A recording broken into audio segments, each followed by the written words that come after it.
Yo, what's up, guys? It's King Sean here, and we have some breaking news here. Per Ian Rappaport, Commanders cornerback Emmanuel Forbes will undergo surgery tomorrow to repair a torn UCL in his thumb, a blow to the secondary, which kind of questionable words right there. I mean, is he really a blow to the secondary? Now, I wish Forbes the best recovery, a speedy recovery, but it's just, with Forbes, he just hasn't played great throughout his career so far. I mean, on Sunday against the Buccaneers, he was getting torched left and right, to be honest. He looked lost out there in coverage. He even got called for a pass interference and face mask on one play, which is insane. I've never seen that before in my life, to be honest with you. So, with Forbes, it sucks.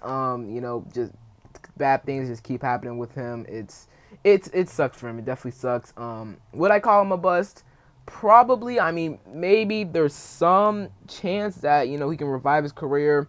It may not be with us though. May be with another team, but he could just, in my opinion, he's probably a bust for us. Maybe he revives his career, like I said, with another team because I don't think he's gonna come back next year. I think this is his last year with us, and him undergoing surgery, he's gonna miss some time now. He might not get placed on IR. I think they'll make that decision after he undergoes surgery, and then depending on, I guess, how long it'll take to thumb to heal and how he responds, then that will determine whether or not he will go on IR. The injury typically takes about 4 to 6 weeks to heal after surgery. I did some research on that. It's a UCL injury. I'm pretty sure, yeah, torn UCL in his thumb. So it takes about 4 to 6 weeks, for that to heal. So we might place him on IR because I know if you go on IR, that means you have to miss at least 4 games or maybe even longer. So again, this sucks for Forbes. Hopefully he has a speedy recovery, but he just was not playing well enough.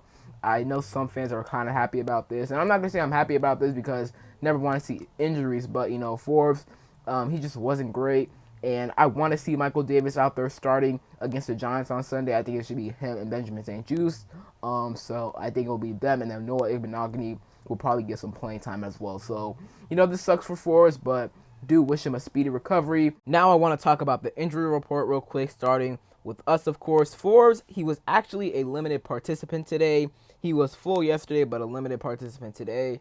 And he's probably not going to practice at all tomorrow. He's going to be out for Sunday's game, most likely because he goes, into surgery tomorrow. So he's going to be out from practice tomorrow, which does suck, like I said. But with Forbes, you guys know Forbes, liability and coverage.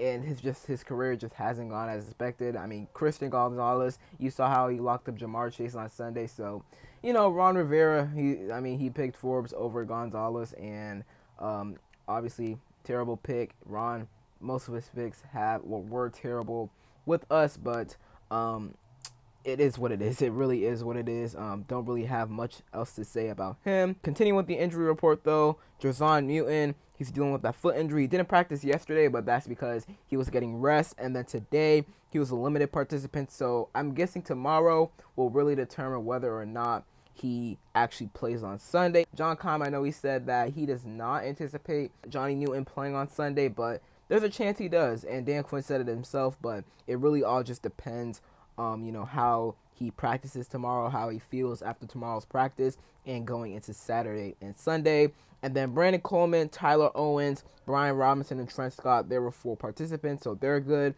Moving on to the Giants, Nick McLeod, Gunnar Olszewski, and Darius Masaw. They were all dealing with knee injuries besides Gunnar Olszewski. He's dealing with a groin injury. They didn't practice yesterday, and they didn't practice today. Darius Slayton, still in concussion protocol. However, he was a limited participant today, so he could play against us on Sunday, but we shall see.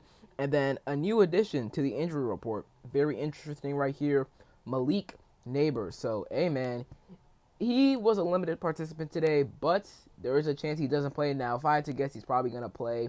They might just be, cautious with him. Just, not, have him practice out there too much today and just have him ready to go by Sunday, obviously against us. So it just might be a precautionary thing, but he may not play on Sunday. It's something to watch, you could say, but we'll see what happens there. But if Malik Neighbors does not play on Sunday, then that will be huge because he is undoubtedly the Giants' best weapon on offense. So, hey, man, if he doesn't play, then that would be really good for us, bad for the Giants. And then real quick, just want to give a congratulations to Jaden Daniels for winning Pepsi Rookie of the Week award. So shout out to him, man. I really didn't think that anybody else, any other rookie, would stand up against him. I know Malik Neighbors was a nominee for the award.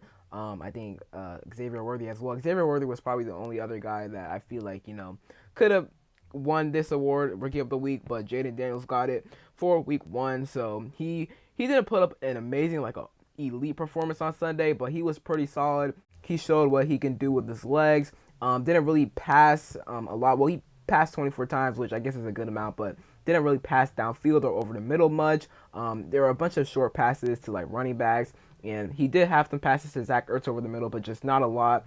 It's kind of a small sample size from the passing game, but overall he did really good as a runner. So I hope Jaden Daniels, I feel like he's going to have a good game against the Giants on Sunday. I really do. The Giants defense isn't great, I know. The front seven, Kayvon Thibodeau, he dominates us every time, but Charles Leno isn't here anymore, and Leno was the main guy Thibodeau dominated.